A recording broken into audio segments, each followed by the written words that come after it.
And no man dieth to himself, for if we live unto the Lord, and if we die unto the Lord. Whether we live, therefore, or die, we are the Lord. Known as Barbara, as Barr, as Mom, as Mother, as Ganny, as the Silver Fox, and as the Enforcer, she was candid and comforting, steadfast and straightforward, honest and loving. Barbara Bush was the First Lady of the greatest generation in the great adventure of post-war Texas, moving to distant Odessa in 1948. Instinctively generous, Barbara and George Bush put country above party, the common good above political gain, and service to others above the settling of scores. The couple had met at a Christmas dance in Greenwich in 1941, not quite 3 weeks after Pearl Harbor. She was wearing a red and green holiday dress.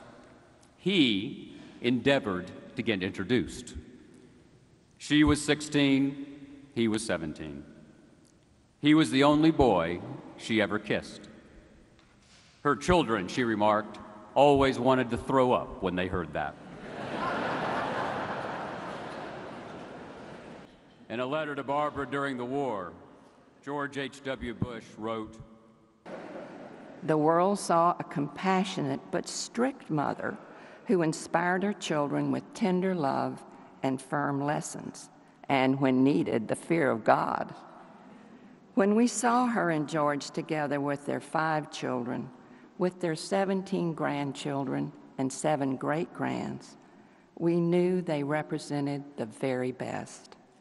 As we watched their brood wisecrack with one another or work together on a volunteer program or campaign, we thought how wonderful it would be if more families could be so cohesive."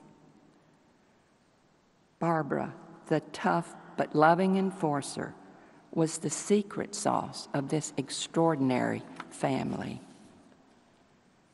She loved the story of how when her elder, as well as an adult male patient.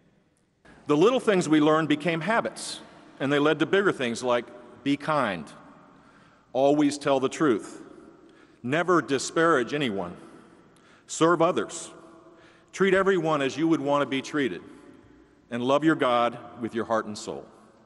What a blessing to have a teacher like that 24/7. Now, to be clear, her students weren't perfect. That's an understatement. Mom got us through our difficult times with consistent, take it to the bank, unconditional, but tough love. She called her style a benevolent dictatorship, but honestly, it wasn't always benevolent. He was nervous. Mrs. Bush asked if it would help if they read it together on the broadcast. We learned to strive to be genuine and authentic by the best role model in the world. Her authentic plastic pearls, her not culling her hair. By the way, she was beautiful till the day she died. Her hugging of an HIV/AIDS patient at a time when her own mother wouldn't do it.